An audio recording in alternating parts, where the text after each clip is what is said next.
Hey everyone, Jim T. Graham with RC Group's Joe Nall 2024. Trying to get all the facts right. It's a little hot down here. How we doing, Jason? Pretty good. It is a little hot today, but I will admit I appreciate that it's dry because we had a few storms roll through yesterday and the day before and made a mess of the grounds, made a mess of our booth, but we survived. Today we're having a great time, and we just finished up the 3 o'clock demos here on the electric flight line, and one of the most important aspects of these demos is for us to show off some of our newest, latest, and greatest product, because a lot of times people don't even know about it. You would be surprised, even in the internet age today, how many guys came by the booth and were like, I didn't know you had this Decathalon. I didn't know about a Super Timber. And that's why you're here. That's exactly why we're here. And to help people, which we've done a lot of. We've helped, we have a transmitter repair technician on hand here who's fixing radios. We've been doing some sales, helping some guys out. They might need a replacement receiver, ESC, so on and so forth. We've had some airplanes for sale. We've been helping with a lot with radio setup. That's a big part of what we do at these events. We're not just here to have a good time. We are, admittedly, to a degree, but we're here to help serve the customer. And that's a big part of what we do. Real quick, I'll make a side note on that for those that haven't seen it yet, we got our phone lines back on again. We're still ramping up our staffing for that, but the phone number is available on the website again. You can call us. You can talk to us. We do want to talk to you. It's just been the last couple of years getting our systems switched over, integrated, which created a lot of hubbub and problems with our ordering last year in particular. It's all getting better. It's not perfect yet, we understand, but we're going to get back to who we were before, where we offer the best products, best product customer service, best product support, and the best in the field support that we possibly can. Awesome. And you may or may not know, this is sort of a tradition where we stand around here somewhere and talk about something cool. Cool. Let's talk about something awesome. Yeah, so first and foremost, real quick, I'll just point out, this has been out a little while, but this is the Decathalon 1.2 meter RJG for RJ Gritter edition. For those that have not seen RJ Gritter fly the full scale, you have got to find his videos on YouTube and check it out. It is the most incredible full scale decathlon flying I've seen because he's an RC pilot who grew up flying aerobatics, RC aerobatics. He does aerobatics in that most full-scale guys would have never thought about doing. His energy management is unbelievable. He's like low on the deck doing point rolls. Be sure to check that out. The model itself is 1.2 meter span, so it's a little smallish, but we did that intentionally to keep the price down, and our goal was really to make a model that was very easily accessible to a wider audience. This is a great second airplane if you want to get into aerobatic flying. Obviously, it's a very nice scale-looking airplane. We've got a painted prop. We've got the struts on there. We do have thumb screws and quick connects on the struts that pop right apart, so it makes it very easy to take it and break it down for transport, but to be honest, at 1.2 meter, you are going to need to break it down. So lots of positive feedback on this model. It's doing very well. People love the way it flies. Not a lot of people know this, but decathlons, traditionally, RC models, can be a little snappy. Right. We designed this one to not be. We chose an airfoil, which I know has been a point of contention. Guys have been talking about this on RC groups. We chose the airfoil that we did to make it more mild-mannered. It's still very aerobatic. There's no real limitations to the model, but we wanted to make it easier and more friendly handling overall. And that's not because we're trying to dumb things down. That's because we're just trying to make people more successful. That's a big part of what we do. Now, we're a little limited on what you can see with this unit, but I have a full interview with RJ, and we have flying videos and the whole thing, and I will link that in the description below so you can go straight to it and check it out. What is next? Well, what we got next to it is probably the star of the show this year, which is the all-new Super Timber 1.7 meter. And I know every time we introduce the Timber, we see the same thing. A bunch of people super excited because a lot of people love Timbers, and a lot of people who are very disappointed because they're tired of seeing Timbers. The reality is that in the modern RC market, the Timber is the new day Cub. It's the new day Stick. This is the airplane. I know it's a STOL airplane, but it's really a sport airplane that can do STOL. It's STOL capable, but that's really what it is. It's the all-arounder that everybody is comfortable flying, that everybody likes to take to the field, that you could potentially learn to fly on this, yes, as a trainer, especially with some help. We don't recommend it, but you could go that route. But if you're an experienced pilot, it's a no-hassles airplane. If you're a newish pilot, it's a great second airplane. It's just that all-arounder that most people feel very comfortable flying. And so the Super Timber, I know we're many iterations in now, and I'll be honest, we don't have a whole lot more Timbers left to go, but the reality is that this is the best one yet. Well, there's a lot of things that people have asked for years and years and years, which I don't know if you know the number one thing people have asked for on Timbers. What do you think it was? I don't know. So the number one request has been inflatable tires, which, you know, it's a simple thing it seems like. It took us a very long time to get these to work really, really well. Bounce reduction? Bounce reduction. And also we took the time to make these very lightweight. These, for example, are the same-ish size as the standard wheels and tires that are on our Draco 2 meter, but these air inflatable tires weigh less. The wheels and tires weigh less than the foam wheels and tires do on the Draco. I'm going to sidebar you here with a fact that is sort of pointless. Jason and I were talking about that if you did own this plane and you had a lot of stress in your life, you could literally keep this near your desk and just get your stress out on these tires. Yeah, stress tires. Just squish them. It's a bonus. It is a bonus. We do include pump in the airplane, and what's also nice is we do sell these wheels and tires separately with the pump for about $40. These bolt right onto a Draco 2 meter. They go right onto the Turbo Timber SWS 2 meter as well, and also the Carbon Z Cessna and the Carbon Z Cub. That's awesome. You can inflate them to different diameters depending on the pressure that you use, but to be honest, you have to be careful. It's like roughly a 10 to 11, 12-pound airplane is about the max. These are a little too large, and the hub is a little too thick to fit on the smaller Timber models. Those would need a longer axle. We are, though, looking at making a smaller set, so if you'd like to see us make a smaller set of these inflatable tires for example, the Turbo Timber Evolution 1.5 meter, the Night Timber X 1.2 meter, leave a comment down below because we would like to see that so we know we're on the right track. But that's the number one request. And also another request, people like the shorter nose. You know, the turbo nose, which we gave to the Turbo Timbers, it looked cool and modern, but I also agree I like this kind of more, what they call the short nose look. Looks are subjective, of course, but I like the way it looks. We put a 3-blade prop on there because it looks cool. By the way, the landing gear, in addition to having the inflatable tires, which do soak up some of the bumps and bruises, the landing gear is it is literally the most heavy-duty landing gear we've had on a Timber yet. You can see it's articulated independently. It is the design that we used on the Carbon Z Cub SS. So this is an entire one single piece for the landing gear mount. You've got these hinge points in here. It's unbelievably durable. It's very capable. We also raked it a little bit forward more from the CG to prevent nose overs. It will still nose over, obviously, if you're not careful and you hit a rut or something like that, but it's less likely to nose over than all the other Timber models that came before it. We did put the top hatch on. Everybody loves the top hatch. For those that remember, the old original OG Turbo Timber was a bottom feeder, and no one likes bottom feeders. No one likes bottom feeders. We also have the battery mount design, very similar to the original,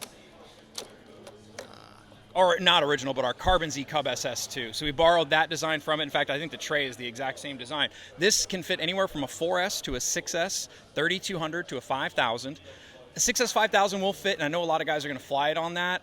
It does work great, but I think the sweet spot for most people is a 6S 4000. It's a little lighter, gets the CG a little bit further back, but it's personal preference on what you like. It does fit the 5000.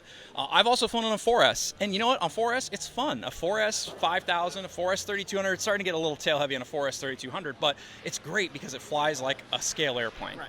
That's what I like. But on 6S, it's unlimited vertical. You can hang it on the prop. It's a lot of fun. Of course, you can fly it on 5. I don't know. 5's not very common in the hobby anymore. It was at one point. But I really like this tray design because you put the battery on there, and then you can slide this as far back as you want, as far forward as you want. Wow. And mark your CG with the battery you like and live there. Exactly. And then you pop that into place, and you're good to go. And what's nice is we also lined the hatch. It's plastic all around all the edges.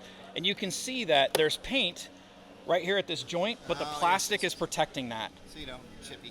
Exactly. And we also did change up the scheme a little bit. Not a lot of people noticed this, but like on the Turbo Timber Evolution, the white part back here was red, and this was white. We reversed it, and I think it looks a little bit better. Again, looks are subjective, but I like the look of that. The other big deal is the wing mounting. So no longer do you have to use fasteners or a tool to install the wings. You've got a latch right here that you slide back and over. Now the wing is unlocked, and I can slide it off. And you can see the hands-free connections there. Nothing to lose. Mean, it's unbelievable. You just slide that back on. And because it's a 1.7 meter span model, it's a little big for some people to transport in one piece. And that's why we made the wings very easy to install and remove. And then a nice feature, which I won't show you now, is that when you take the wing off, there's actually a spot in the fuselage. There's a little hook right here, a little clip that you can put the wing tube in. So that way you don't forget your wing tube at home when you go to fly. I've done it. We've all done it. It's embarrassing. It's a bummer. You got to go back home and get your wing tube. So that fits in there. Wouldn't take the wings off. Who invented that? Who came up with that? That was actually a David Payne idea. It was DP. a group effort, but David Payne, he's a big proponent of it. Thank you, David. The tail also snaps on. There's no screws on that. This is the fastest to put together timber. It's got the most features. It's also the most capable. It's probably the best flying in the bunch. Flying maneuver, manners are a little bit subjective to what people prefer, but I think most people will agree this handles very, very well. One more feature I'll mention, the slats. If you can see these little clips, instead of having to glue the slats on, you can snap them on and snap them off. I always thought they should be snappable. Yeah. I might have even said that at some point. Yes, definitely. Everybody has, because you want to try with and without. There's a potential that you may like it one way or the other, but you don't know, and gluing them on and ripping them off, it's not fun to have to do it that route. If you don't use them, and I don't have them here now, but there are little covers that snap into place over the holes to make it look a little bit nicer. But This could be like a turbulator. It looks kind of like a turbulator. We put little VG-looking designs on them. But yeah, all those features are why this is the Super Timber. Just like the Super Decathalon, the Super Cub, they're a step up. Exactly, it has everything. And for those that don't love us doing timbers, you have to keep in mind that for every timber that we make, whether it's this UMX to that big one, it gives us the opportunity to do something different because they sell very, very well. Obviously, we're in the business, the hobby business. That's important to keep in mind. But we don't only worry about selling airplanes that are easy to sell and sell well, which timbers are and do. We want the opportunity to take some of what we earn from timbers, for example, and put it into other models too. So here's the very popular UMX Turbo Timber Evolution. Another thing I'd like to point out is that this is the third iteration of the UMX Timber. There was the original Timber, which had the shorter nose. It was 2S. It was a great airplane. We sold tons of them. Then we upgraded it to the Turbo Timber, UMX Turbo Timber. Then we went a step further and made the UMX Turbo Timber Evolution, which is now 3S compatible. We made a few more changes to make it better. Some guys get really irritated when we upgrade our models, but if you think about it, in the terms of, say, a car manufacturer, Ford still sells the Mustang. They've sold the Mustang for how many decades now? And every 3 years, they freshen it. Every 6 years, they replace it. It's one of their best-selling nameplates, just like timbers are for us, and we're going to continue to update and improve the best-selling models. We may not ever make a new UMX, all-new UMX Timber. We don't need to because this one has gotten so good. That's why it carries the Evolution name. It's been evolved into the best that it can be at the moment. Maybe things will change down the road, but right now we're not planning on replacing this. Of course, we have the Turbo Timber Evolution 1.5 meter. We just updated that recently slightly. We improved the two things that people complained about most. We put the heavy duty springs on it from the Twin Timber 1.6 meter. We also upgraded from a 60 amp to a 70 amp ESC because some guys were having it overheat on a hot day, flying a couple batteries in a row. So we updated that. But that said, we still have the old Night Timber X, if you can see it back there. Oh, yeah. Way back there. I love a night. So that one is the last of the bottom-feeding timbers. So hint, hint, that's probably a good indication that it's going to get an Evolution update at some point.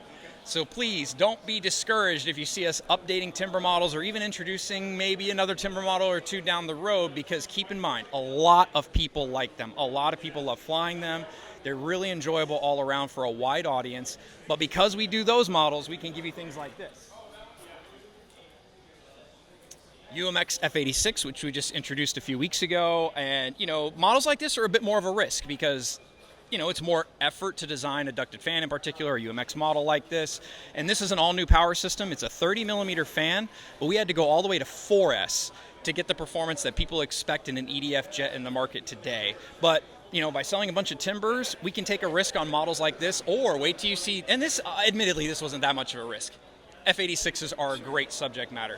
But we have a couple more coming very soon, actually, that are a little more risky subject matters. And You heard it here. You heard it here first. And the reason we can do those models is because of timbers. So please, guys, if you see a timber announcement, don't mock us. Don't mock the people that like them. Just wait a couple weeks. Every few weeks we introduce a new airplane. Roughly 24 new airplanes each year, all the way from ultra micro to giant scale, foam, wood. EDF Jet, Warbird, Trainers. You know, our company, we spread very far across the market. And I think guys forget that. They're like, all you ever do are UMXs. All you ever do are Timbers. All you ever do are expensive airplanes. That's not true. We do a little bit of everything. If we announce a product, wait 2, 3, 4 weeks. The next one may be completely different and exactly what you've always wanted. And you can always find that usually in the Electric Plane Talk section of RC Groups. Jason will make a post and then I'll push it out, and you can see it in our newsletters and our all over the place, our RC News on YouTube, and that's how you can find out. And then you can be excited about all the cool stuff you can buy. Yes, you know, RC Groups is near and dear to my heart. I've been on there since 1996, which is the very beginning, and I was 16 years old at the time, and I was just a sponge soaking up content. I wanted to learn about RC flying. I already knew how to fly. I'd been flying since about 1990, so for about 6 years at that point, but I wanted to fly electric, and back then electric wasn't really a thing. And that's why it was created, actually. That's exactly why it was created. You know, Jim Burke with E-Zone, E-Zone Mag, ultimately RC Groups. This is one of the best things that ever happened to me. I am a huge, huge supporter of the forums in a lot of ways. You know, I think it's been one of the best things that's ever happened to the hobby. You made a whole career off of it, too. I did. You know, I told my parents that someday I was going to work in the RC industry, and they were fully supportive because my mom actually grew up around my grandfather who had a hobby shop, really? So he was a lifelong modeler. My dad got in the hobby, so I'm technically third generation, so this is like a big part of our life. My dad flies almost every day. He's retired now. Shout out to my dad who's out there having a great time and becoming a better pilot. And a lot of reasons for him becoming a better pilot has been real flight and also having AS3X and safe in his airplanes. He has arthritis now, and so unfortunately sometimes that flares up. But by having safe in an airplane, he doesn't worry about that. And I know a lot of guys are hard on safe and AS3X, and they say it gets in the way, it does these things. Listen, we don't want everybody to use safe forever. It's training wheels. Yeah. We want you to take those off at some point. But in my dad's example, or just like my example earlier today, somebody was talking to me and I turned safe on. And that's not, you shouldn't talk to someone while they're flying, but I had the opportunity to turn safe on, so I keep my plane stable and level while I let him know I'll talk to him after I land. The beauty of safe is that it's on a switch and you can just never have to safe select. You don't have to use it. It's optional. We aren't forcing it on people. You know, AS3X is in there, but not a lot of people realize this. Not in our ultra micro models yet, but in our larger models, you can actually turn AS3X off as well through forward programming. Right. And I've flown our airplanes without AS3X and with AS3X, and I'll tell you, I don't know anybody who would not like AS3X better, especially in the wind. But even not in the wind, AS3X just makes everything feel more precise. I understand why some people are very, very not interested in safe. Totally get that. But again, you know, don't shame the guys that use it, that like it, that need it, that have learned to fly on it, because a lot more people have come into the hobby, and the hobby is as big as it is today because we've made it more accessible. We've made it easier to get into. Well, not only that, but when you get to the field and it's blowing 7 to 11, and you're like, I don't know if this little plane will fly. You know you can. That with is your planes. Such a perfect example. So my dad, he brings this up all the time. He's like, I went to the field the other day. There were 5 other guys there. They get there like 7 a.m., ready to go, and it's blowing. None of them even took their airplanes out. He took all of his airplanes out and flew them. Yes, he took off in safe and landed in safe, and he doesn't need to. My dad can take off and land without safe. But it was a crosswind, 7 to 10, and it's right on the cusp of, is it too windy to fly? And he's like, I don't care because I have safe. And then once he's in the air, he turns it off, and he does loops and rolls and inverted, and then, if he wants to, he can turn it back on. So, and you're out there to fly. He's out there to fly, yeah. He drove, 20, 30 minutes, loaded up the car. These things are not, Yeah, right. It's important considerations when you're enjoying your hobby. So a lot of good stuff. Yeah, and the hobby has changed a lot, of course. Smart spectrum, smart telemetry, smart batteries, and things like that. We see a lot of the comments, and we appreciate everybody's feedback, of course. Our goal is to try and make the hobby easier to get into, more accessible, easier to understand. But we also want to continue to move up market. We want to make higher end, more capable aircraft. If you've seen, I don't know if you've been up to the main line yet, but we just introduced a military trim schemed version of our MB339 turbine jet. So for those that haven't noticed, we sell everything from this little tiny UMX foam, F-86, all the way up to a giant scale turbine jet. We love jets. There's a lot of guys internally that are huge fans of jets. So, hint, hint, maybe there's a lot more jets coming sooner than later. But at the same time, we span everything from low cost, entry level, this is not entry level, but lower cost, up to those very expensive giant scale models for a reason. And we come to an event like this, and we love this because we're interacting with beginners to very, very experienced pilots. This is obviously one of my favorite events for a lot of reasons. And for those that have never been to Joe Nall, please, if you ever get an opportunity, just one time, you absolutely should come here. This is the mecca of RC. It is unbelievable. The facility is fantastic. The staff here are incredible. The grounds are beautiful.